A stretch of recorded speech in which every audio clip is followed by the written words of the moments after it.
Strombecker was one of the primary makers of model airplane kits in solid wood during the 1940s and 50s.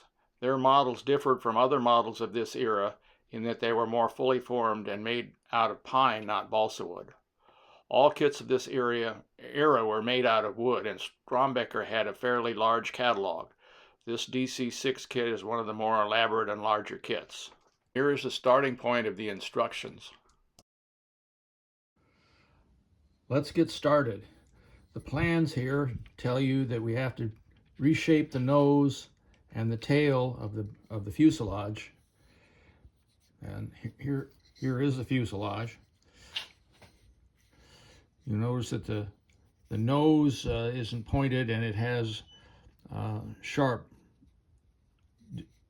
demarcations there which should be rounded, and the tail has the turning center where the part was turned on a lathe, and that needs to be reduced down to a point or a cone.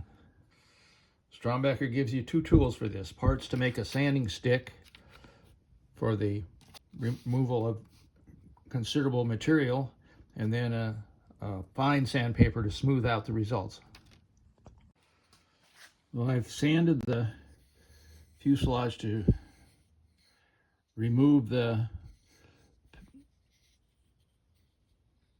sharp corners, and got the tail to come down to a point in the nose.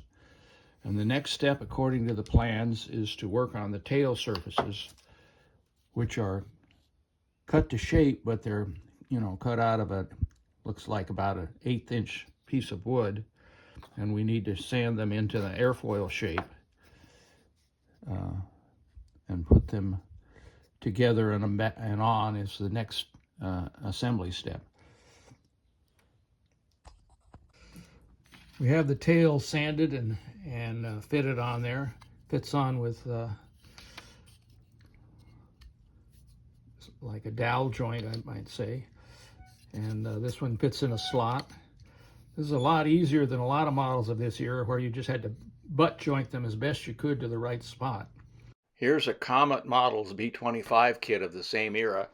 Although it contains no exact butt joints, you can see that it's a lot more simplistic in its assembly and requires a lot more carving and fitting to put together. Also in this step, there's a big weight that goes in the nose to make the airplane not be a tail setter because it has tricycle gear, and then we have to fit a plug in there and sand it down.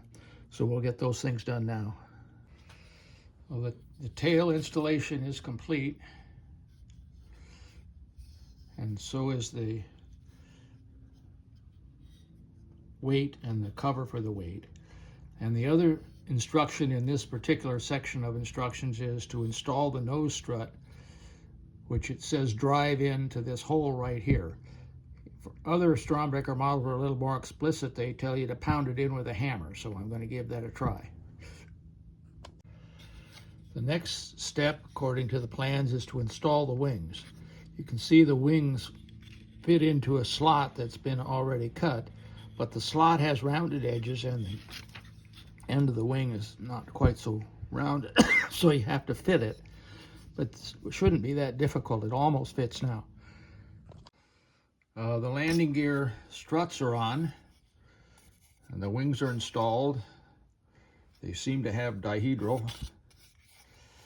I'm a little worried because the airplane is a tail setter, even with the weight in the nose, but a lot of parts need to be installed yet.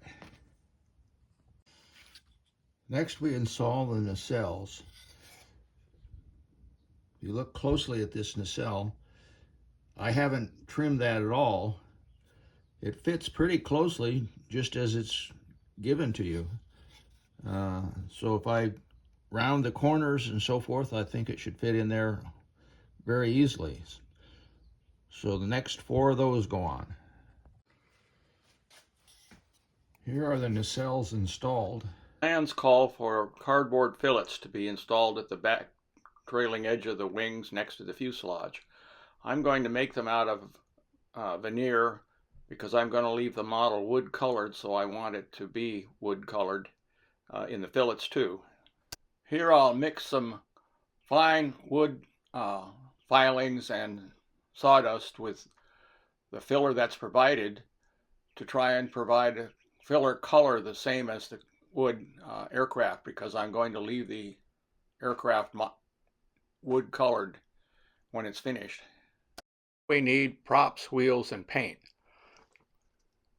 It's not a tail sitter, but just barely. Whoever did the weight and ballast got it just right.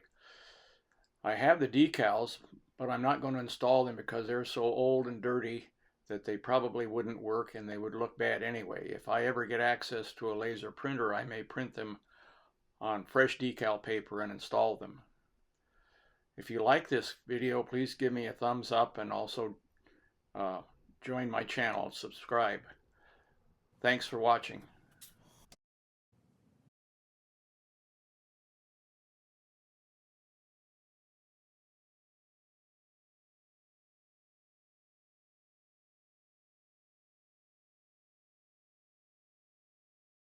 Thanks again for watching.